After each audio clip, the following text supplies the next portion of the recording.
canton Nankessé, qui fait partie des 5 cantons que compte la sous-préfecture de Doba rurale, est situé à une dizaine de kilomètres de Doba, chef-lieu de la province du Logone oriental. Le canton Nankessé, qui a pour chef de canton Nadiorbe d'Ordjangar, renferme 11 villages et 3 fériques. Y vivent 7462 habitants avec une bonne proportion des éleveurs. Dans un de ces 11 villages, le village Ndoubo-le-Dog a marqué sa particularité avec un exemple, un modèle de vie atypique. Un modèle de cohabitation pacifique entre éleveurs et agriculteurs, impacté par 2 hommes, alors que dans la majorité des autres cas, le conflit entre ces 2 communautés ne manque pas de saper l'esprit du bon vivre ensemble. Il s'agit évidemment de Djimra Sem François, enseignant chargé de cours au CEG de Nankessé, et Aboubakar Mohamed Harande, président de la Fédération provinciale des éleveurs du Logone oriental. Ces 2 hommes sont des voisins depuis un certain nombre d'années. Le premier est un enseignant professionnel et cultivateur qui habite le village Ndoubo-le-Dog dans le canton Nankessé, sous-préfecture de Doba rural, et ce, depuis plus d'une dizaine d'années, et le second est un éleveur qui a vécu une vingtaine d'années dans le Logone oriental. Les 2, que rien ne semblait unir en dehors du conflit éleveur-agriculteur, sont aujourd'hui les tout premiers à jeter le jalon d'un groupement de production agricole et animale de Nankessé. Habitant l'un à proximité de l'autre avec leurs familles respectives, en plus du groupement qui les unit, ils ont tout en partage. Les travaux champêtres et la conduite des bétails au pâturage, tout comme les produits de ces 2 activités, sont également partagés entre les 2 communautés. Ici, par exemple, la femme de François est en plein apprentissage de traite de lait auprès d'une des femmes de la communauté des éleveurs.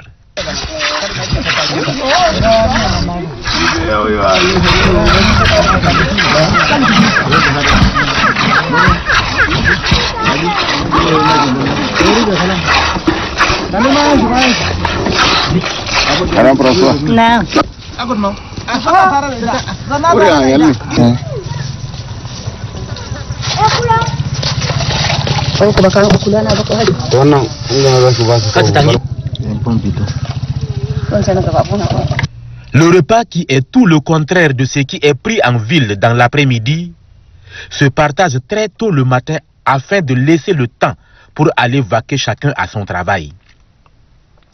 Éleveurs et agriculteurs le prennent ensemble, d'un côté comme de l'autre, dans une ambiance conviviale.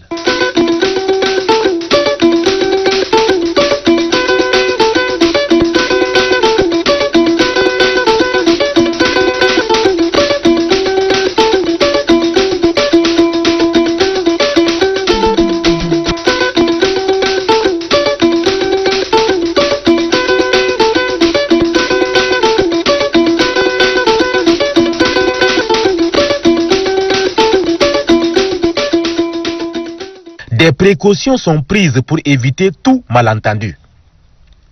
En plus des couloirs tracés par le chef de canton pour la transhumance, des couloirs pour une aisance de passage au bouvier afin de conduire les troupeaux au pâturage sont aussi volontairement laissés par les membres du groupement de production agricole et animale. C'est le cas de Djimra Sem François, qui a laissé un espace de 15 mètres de large et 200 mètres de longue entre ces 2 champs. Des champs de maïs en commun, des champs d'arachide, du riz, de sorgho et autres à perte de vue. Par la force des choses, les 2 communautés, éleveurs et agriculteurs, sont devenus des agro-éleveurs. Même les échanges commerciaux se font dans les domiciles des uns et des autres sans complexe. Comment a-t-elle pris naissance cette idée de création du groupement mixte éleveurs-agriculteurs de Ndoubo-le-Dog dans le canton Nankessé? Vous savez, il y a un monsieur qui a dit que si tu n'as pas de maux de tête, tu ne seras pas en bonne santé.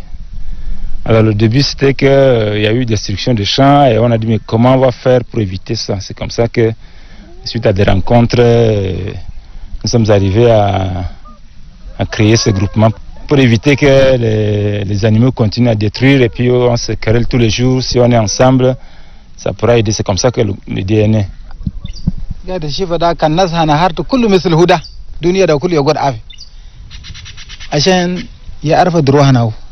يعرف دروهنا جار نادون بازانا ويعرف دروهنا أنينا كنجنا ورنا درتما هو كله يشيلا أنينا جانا كده مساوا مشيلا يوم ما يكون أسرنا ما في كان أنينا يلنا مرة كله يمشي شيفا أنينا كله يلنا مرة كله نجي نشوفه أنينا قاعدين سوا بس زي اللعبة ما زبدي.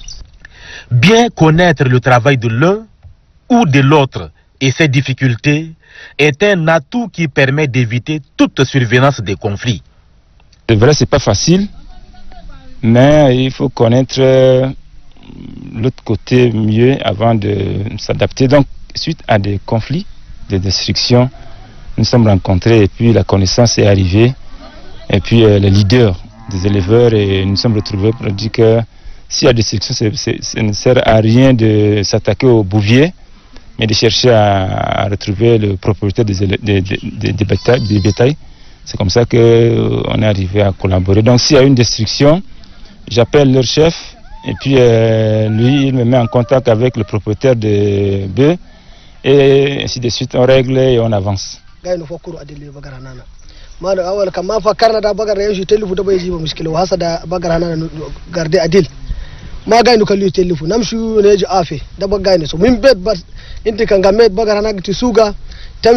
tamshi fi kadaji tamshi tasara magana ke ashiye woteji tijiba kanjita wuce rabbita kamara bata ti miskila lakini ti mashe do jido garabata da kala miskila mafi anina gadin afi. Pour les deux initiateurs de ce groupement, la langue est l'un des facteurs déterminants pour une bonne cohabitation pacifique. La langue est un facteur favorable de la cohabitation. Si vous ne connaissez pas la langue de quelqu'un, même ce qu'il dit de bien, vous allez penser qu'il vous insulte et il parle mal. Mais comme moi je parle arabe, ma femme parle Hausa et un cousin aussi parle Hausa, on se comprend. S'il y a quelque chose que moi je n'ai pas compris, par exemple, ils ont dit Hausa, ma femme dit non, ils n'ont pas dit comme ça, c'est comme ça qu'ils sont en train de dire. Parce que parfois tu vois la vision de quelqu'un à la face, tu penses qu'il est énervé contre toi alors qu'il dit des bonnes choses. Et voilà, comme ça, la langue a aidé à nous comprendre et puis à trancher nos affaires. Il n'y a pas un intermédiaire.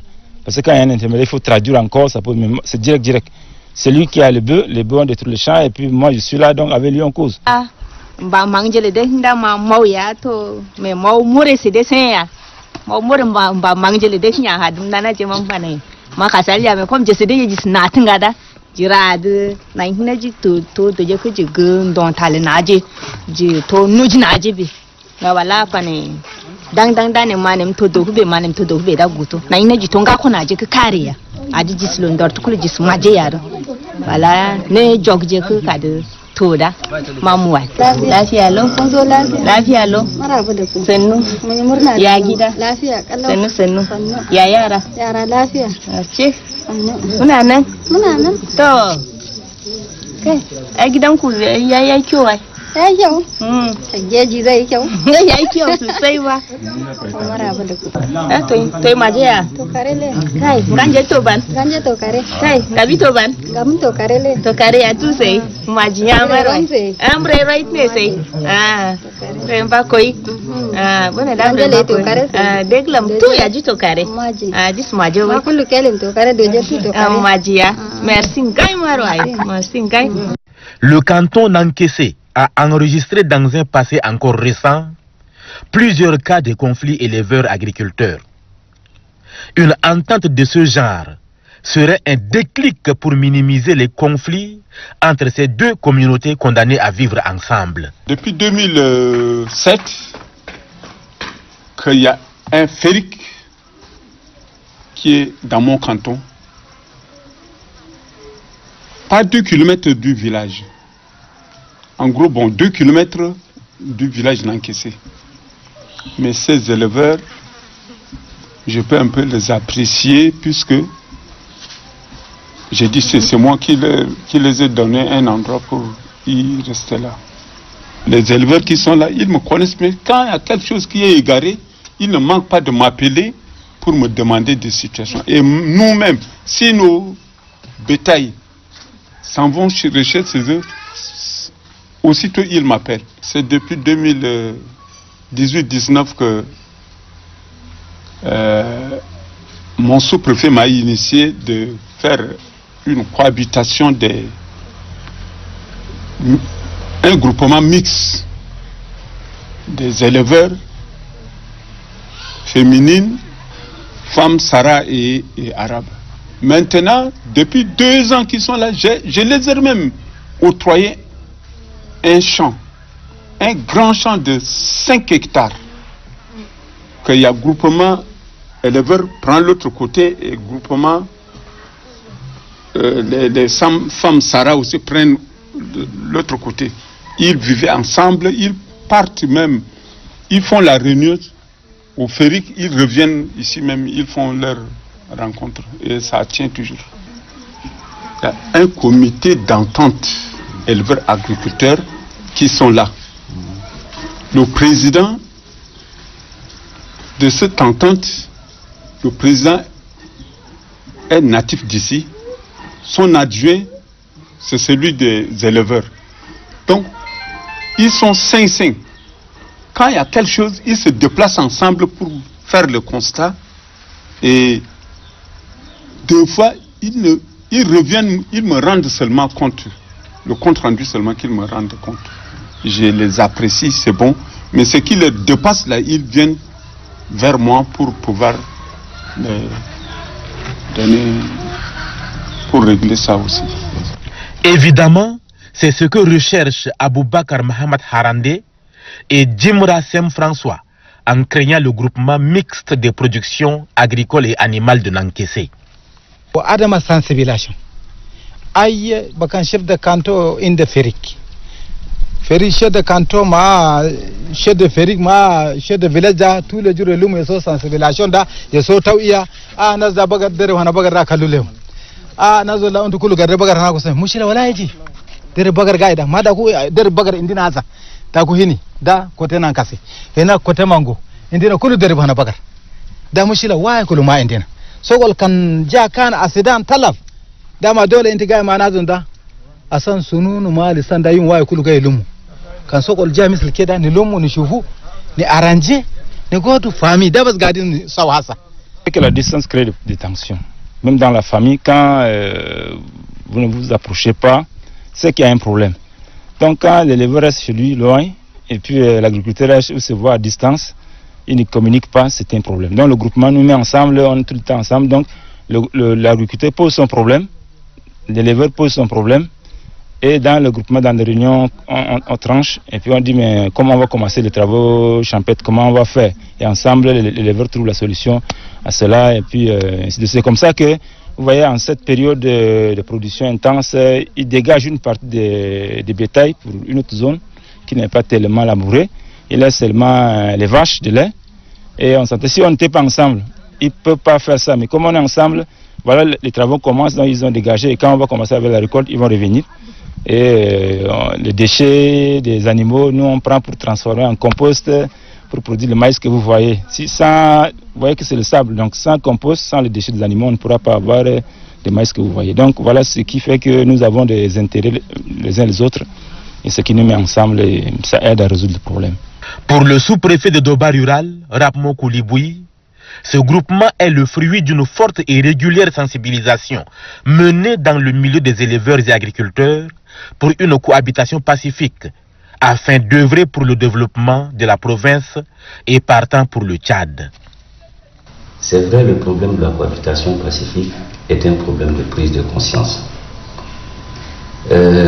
Moi seul ne pouvais pas aussi trouver la solution. La solution, elle est collective. Elle demande la contribution de tout le monde. J'ai effectivement constaté quand je prenais service, après la prise de service, j'ai constaté effectivement qu'il y a quelque chose qui manquait. C'était d'aller vers ces gens, les éleveurs et les agriculteurs, leur expliquer les conséquences des conflits qui naissent entre eux. Eux-mêmes, ils constatent, est-ce que quand il y a conflit, ça les profite? Il fallait leur expliquer ça, mais les conflits n'ont jamais arrangé une société. Par contre, les conflits n'ont fait que détruire les sociétés. Quand il y a un conflit, les éleveurs de leur côté perdent leurs biens, les agriculteurs aussi perdent leurs biens. Si aujourd'hui il y a un constat positif que les éleveurs et les agriculteurs ont compris et qu'ils commencent à s'organiser afin qu'il y ait changement, qu'il y ait la paix, qu'il y ait développement de leur localité, je crois que ça a été le concours de tout le monde. En cas de survenance des conflits, car l'on ne peut tout prévoir, les deux communautés privilégient le dialogue entre elles. Nasana politique da bakan waye da huma bas ga yadokulu uso danaw yadokulu barjuluhum misalna ana indi aku fi jamena ni dari ni ori kalanda keke mati kasit o kulu eleber kulu na da ku mati kasit da politique da kal uso dana da bas ga jibo mushakila lakin kamin gamena min kaka hanana anina magadin sawa ma anas hartu da anina ma ikwan misal mara dama inda dettinen da eleber hini kiltibatar hini eleber ya murguta ya kalli da wala dole ya godu sawa da bas eleber ma alkiltibatar min kaka hanana min gamena da abin hanana ya shulu laban ya jufi village ya bu laban hanaw ya gabbilena fi feri kalla ma pool kullu ay shay anina kullu jubu laban. Si on élimine tous les animaux, ça ne peut pas marcher. Si on ne laboure pas, ça ne peut pas marcher. Et comme c'est obligatoire que les deux choses soient là pour nous, nous sommes obligés de négocier pour être ensemble, voir l'intérêt de l'autre, l'autre voir l'intérêt de l'autre, enlever la méchanceté, et puis éviter la violence, et s'approcher. Et qu'il n'y ait pas trop d'intermédiaires entre les éleveurs et les agriculteurs. Et pour parvenir à cette cohabitation pacifique tant recherchée, Aboubakar Mohamed Harande et Dimra François ne tarissent pas d'initiative. Le projet en commun, c'est d'avoir un verger et puis couplé de l'élevage.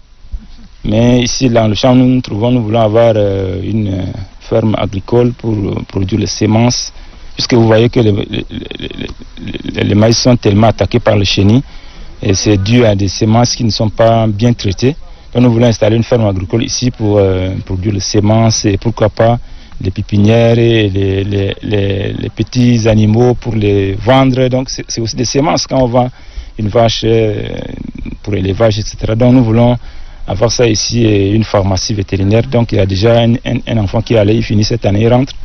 On va voir comment faire pour que les animaux soient vaccinés, mais sur place, et les produits soient là sur place pour les éleveurs, et ainsi de suite. Si vous venez à l'école mixte, donc les enfants du village et nos enfants vont être sans pour apprendre aussi comment faire l'élevage, comment faire l'agriculture et puis se chercher dans l'avenir. So ya tugur kuma sawa eleber ma humda kulu nulum sawa ne rabbu bahaim woni so l'école yal halala amma garoda marta ta arfa kala hausa hi kullu ga tagarrida tagarrulena yal hanana dabas ni doru hasa sasa fi fikir hanana da ashan yal na magaro anina magare na da yal na yalgo yaguru kan yaguru da o kullu kala lang da kullu ya arfu ensemble ya arfu kullu sawa kan gado sawa bakan waye da gadin ya guru sawa da ma ai lang da ya arfu kalas hasa kulu ya arfu lakin kan gaya guru sawa da da kalamu wen da ma girena sawa da bas mogor hana dunia da bas hasa fi fikir hanan doron sawu. S'il est vrai que les conflits éleveurs-agriculteurs qui ont fait couler inutilement le sang des vaillants tchadiens demeurent encore comme une épine dans les pieds du gouvernement, ne serait-il pas en train de trouver un début de solution à ces conflits éleveurs et agriculteurs qui ont endeuillé autant de familles dans notre pays? Sachant que l'élevage et l'agriculture sont les deux mamelles de notre économie, les éleveurs et agriculteurs sont condamnés à vivre ensemble. L'un n'a toujours besoin de l'autre. Et le pays a besoin des deux pour son essor économique. N'est-ce pas aussi là des Tchadiens qui connaissent parfaitement la devise de notre cher et beau pays, le Tchad, qui est l'unité, travail, progrès?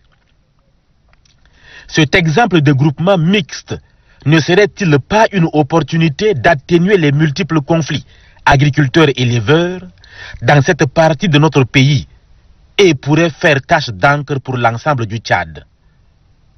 Étant donné que l'agriculture et l'élevage sont les deux poumons de l'économie tchadienne, l'entente, la coexistence pacifique, le vivre ensemble et la complémentarité des éleveurs et agriculteurs demeurent une gageure pour tous les acteurs de la société tchadienne.